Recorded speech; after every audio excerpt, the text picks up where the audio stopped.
Hi, this is Stephanie Miller from The Stephanie Miller Show. Please enjoy this exclusive clip from my show on Political Voices Network. Here's the thing. Democrats keep asking, when are we going to have a media ecosystem on the left that rivals what the right has? Here's the secret. You already do, Democrats and liberals. There are so many podcasts. There is Sirius XM Progress. There are so many shows. The problem isn't that there's not a Democratic infrastructure. The problem is Democrats don't book themselves on these shows. J.D. Vance will go on any podcast hosted by any dude bro with a swastika tattoo. The Republicans go on these podcasts. The Republicans have grown their own media ecosystem. Democrats need to start getting out there and appearing on a lot more shows than MSNBC and Sunday morning shows, because we're ready for it. Come on out there. Tulsi is lying like this. And I don't know. I don't think they're going to go with RFK, because Republicans are owned by big ag, and agriculture doesn't like all of the regulations RFK wants to bring to food. But at the end of the day, they don't care about America. It's a cult of selfishness. Every one of them cares about keeping their own jobs. And they know if they vote against any of these appointees, no matter how corrosive, Donald Trump will stick the mob on them. Yep. Can I just say one thing, though? Because didn't I say this, Chris? I saw this story a couple days ago. This whole Joe Rogan thing, the whole, Kamala lost because she didn't go on Joe Rogan. She really should have gone on Joe Rogan. Everybody tisking. I knew this at the time when I read details of this. It was Joe Rogan that sabotaged that. So don't give me this about what Kamala did wrong. A new book says Rogan sabotaged his own interview with Kamala Harris in favor of Trump. I said this at the time, that she did the whole rally there to do his show, and he used her to get Trump booked. He's the one that blocked her. Let me just finish this. Trump sat for this 3-hour interview on October 26th, despite efforts by the Harris campaign to arrange the appearance. It was Rogan who tanked the interview and gave Trump the same spot the VP told was not available. Thank you. Deliberately. The whole Houston rally was built to put her in proximity to Rogan. So I'm so sick of this. The VP of the United States, her advisor said, is offering to come to your show. That's what I said at the time. The sitting vice president in the middle of a campaign. And you keep putting up more hoops.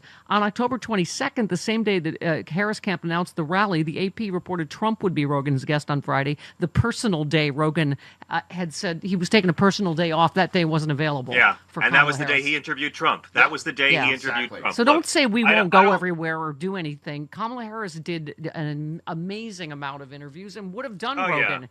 And by the way, Rogan wouldn't have made a difference. It was 8 million people who voted in 2020 who didn't vote this time, okay? It wasn't because of Democratic policies. Democratic policies are more popular than Republican policies still. And I don't like criticizing other comedians, so I'll just say about Joe Rogan, ending Roe v. Wade is acceptable to him. All the racist lies of Trump and Vance are acceptable to Joe, and cops being beaten on the Capitol steps for a lie is acceptable to Joe. By the way, can I just say one other pathetic, here's our latest bend the knee story for today and kiss the ring. CBS parent company Paramount has entered discussions with Trump to settle a $10 billion lawsuit brought by Trump as a legal maneuver that many legal experts have ridiculed as meritless. This is him suing CBS because he said they edited the interview with Kamala Harris wrong or whatever. They always edit interviews. Right, it is a bribe. Yeah, so CBS wants a merger. It's a bribe. That's it. Sherry Redstone, Paramount's controlling shareholder, stands to make billions on the pending sale of the company to Skydance. That's what this is about. The settlement would be an extraordinary concession by a major U.S. media company to a sitting president, especially in a case in which there is no evidence the network got facts wrongs or damaged the plaintiff's reputation. This is just like Stephanopoulos and ABC and Zuckerberg. Zuckerberg just gave him, $25 million to apologize for blocking him on Facebook after he launched a terrorist attack on our Capitol. They did it to apologize. It's all a bribe. It's tribute. It's this Cosa Nostra crap, and it's not going to last. These guys are bullies, and we saw it this week. You punch them back in the face and watch him back down. Unilateral funding freeze? How crazy is this guy to think he can get away with this? The nation went through this the last time when he was president, and he tried to withhold approved congressional aid to Ukraine. And Trump got impeached for that. But Steffi. You're almost getting into your Jerry Seinfeld register. Be careful. Oh, man.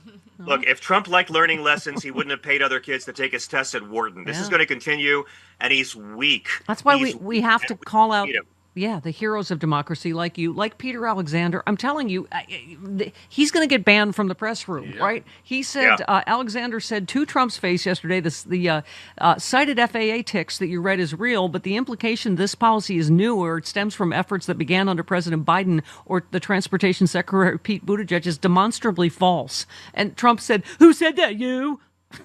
And he said, no, it's on the website, the FAA website. It was there in 2013. It was there for the entirety of your administration, too. So my question is, why didn't you change the policy during your first administration? I mean, this is why Jim Acosta got demoted and then quit, right? That's right. That's right. But again, Trump has no game. He couldn't handle it. He gets flipped out so easily. And even when they lose, they're going to lie and say that they won. Yeah. But we've seen, we have checks and balances. We have separation of power. This buyout thing that Elon tried to do, which is not legal. I mean, this is insane. I did the math on this. They sent this to 2 million federal employees. They offered them 8 months of pay. So listen, I'm not good at math. I went to one of those public schools the Republicans like to make fun of. But average salary for a federal employee in the U.S. is around $106,000 a year. 8 months of that average is $70,900. Times 2 million is 141.9 billion. They don't have this money. It has not been appropriated. They are talking out their butts.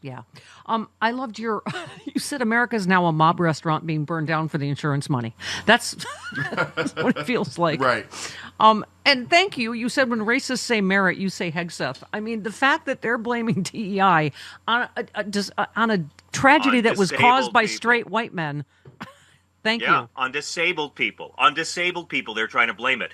And again, we shouldn't be surprised. This is the president who mocked a guy's disability because that guy wouldn't back up his lie about Muslims dancing on 9/11. This is what you ordered, evangelical Christians. This is your creed. So here's the deal. What's Frangela's bit? It's like, congratulations on the birth of your hate baby. That's it. And by the way, can we liberals stop calling it DEI and just start calling it anti-discrimination policies? Because that's what they hate. They hate any protest against discrimination, like Colin Kaepernick. They don't mind the racism. They don't like the protests against it. Yeah. So I made a DEI hire. Or CRT. Call it anti-discrimination policy and make them explain why discrimination's okay with them. I made a DEI hire by accident. Bella, who's 22 and wildly qualified, is also half Latino. I didn't even know. Latina. Oh, wow. Right. Anyway. She's a DEI hire here just for being qualified. But this is why Democrats. That's something new I'm trying. Yeah. No, I'm kidding. I want Dems to start impeaching him, Stephanie. I want Democrats to introduce a new article of impeachment every week from a different Democrat. We laughed at the Republicans when they did this with Obamacare every week, but all the years they were trying to repeal Obamacare all that time, what were they doing? They were consolidating their base. Yeah. They were getting their messaging out, and they were fundraising off of it. Let's have a new impeachment every week. They'll all fail, but get them out there. Yeah, listen, I have the T-shirts for it. But I was thinking that I thought, I get it. We don't have the votes, and it's only a few days in. But you're right. You're like, he has already committed, I don't even know how many impeachable offenses. I said to Glenn Kirshner, if this were Biden, they'd already have started a criminal investigation on this crash because of his actions. By the way, I'm very much looking forward to your show. You're pitching NPR, your new biblical quiz show, Wait, Don't Smite Me. I think, Wait, Don't Smite Me. Very excited about this. Very exciting. Very This is my year. Can't wait for that. The book, Separation of Church and Hate. When is it available now? When's it available? What's happening? It is. You can buy it now at you can pre-order at your favorite local bookstore or your favorite deeply evil fascist website. It's called Separation of Church and Hate: A Sane Person's Guide to Taking Back the Bible from Fundamentalists, Fascists, and Flock Fleecing Frauds. Coming out this summer. Tonight I'll be on Stephanie Rule, and I'm going to be at the Phillipstown Depot Theater in New York February 8th, and the Church of Satire in Pennsylvania Sunday, February 23rd. Hooray! And right here on SiriusXM Progress every night. Fantastic show. Oh, hi. I just finished, I'm going to say, an 11 billion mile bike ride, and thank God I happen to have this magic potion with me, ASEA, as seen on the Stephanie Miller Show. It helps my cells communicate better so that I can heal faster from overdoing because I'm lying about my age. I also use it on my face.